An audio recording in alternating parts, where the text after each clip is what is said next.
Hi friends, junior panchayat కార్యదర్శులకు సంబంధించినటువంటి రిజల్ట్స్కి సంబంధించి ఒక బ్రేకింగ్ న్యూస్ ఈరోజు న్యూస్ ద్వారా రావడం జరిగింది.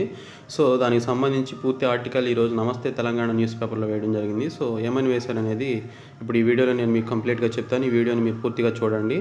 జూనియర్ పంచాయతీ కార్యదర్శుల ఎంపిక యథాతథమే, నియామక ప్రక్రియల్లో మార్పులు లేవు, ఇప్పటికే ధృవీకరణ పత్రాల పరిశీలన పూర్తి, అంతా సక్రమమేనని తేల్చిన నిపుణుల కమిటీ, నియామక పత్రాలు సిద్ధం, కోర్టు నేపథ్యంలో వాయిదా, అనుమతి కోసం ఈసీకి లేఖ రాసిన అధికారులు అని చెప్పేసి వేయడం జరిగింది.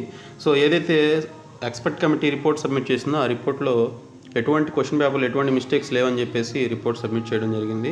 సో కోడ్ అమల్లో ఉండడం వల్ల, ఎమ్మెల్సీ కోడ్ అమల్లో ఉండడం వల్ల దీనికి సంబంధించినటువంటి నియామక పత్రాలు వాయిదా వేయడం జరిగింది. నియామక పత్రాలు ఇవ్వడం అనేది వాయిదా వేయడం జరిగింది.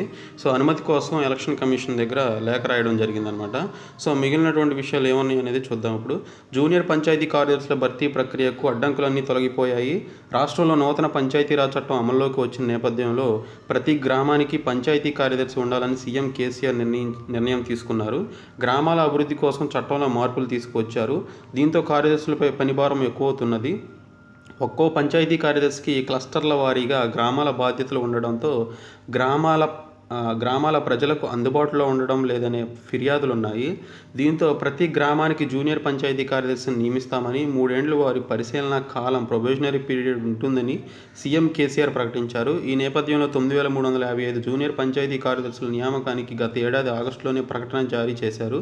రాష్ట్రంలో 5.18 లక్షల మంది దరఖాస్తు చేసుకోగా గత ఏడాది అక్టోబర్ 10న రాత పరీక్ష, డిసెంబర్ 19న ఫలితాలు వెల్లడించి ఆ తర్వాత 2 రోజుల్లోనే ధృవీకరణ పత్రాలను పరిశీలించారు. పరీక్షల నిర్వహణ, ఫలితాలను ప్రకటించడంతో అవకతవకలు జరిగాయని కొందరు కోర్టుకు ఎక్కడంతో అపాయింట్మెంట్ లెటర్లు ఇవ్వరాదని హైకోర్టు స్టే ఇచ్చింది.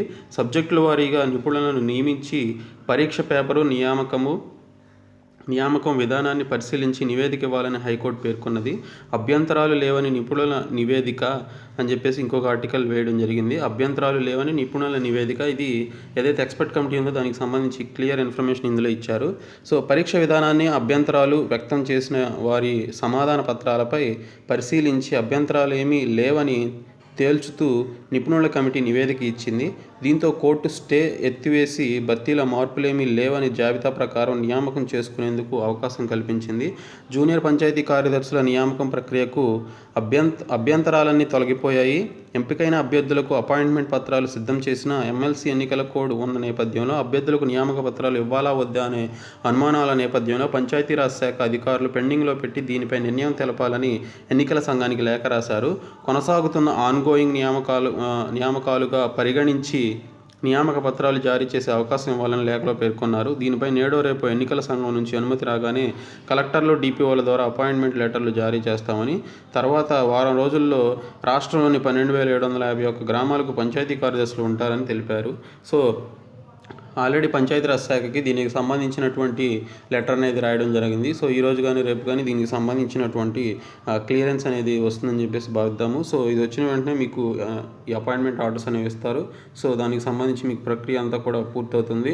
అయితే ఈ ఎక్స్పర్ట్ కమిటీ ఇచ్చినటువంటి రిపోర్ట్లో ఎటువంటి మిస్టేక్స్ లేవని చెప్పేసి ఇవ్వడంతో కోర్టు స్టే ఆర్డర్స్ అన్నీ కూడా ఎత్తివేయడం జరిగింది.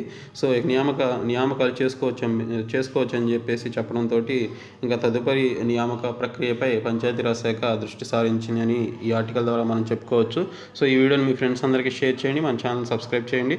Thank you so much.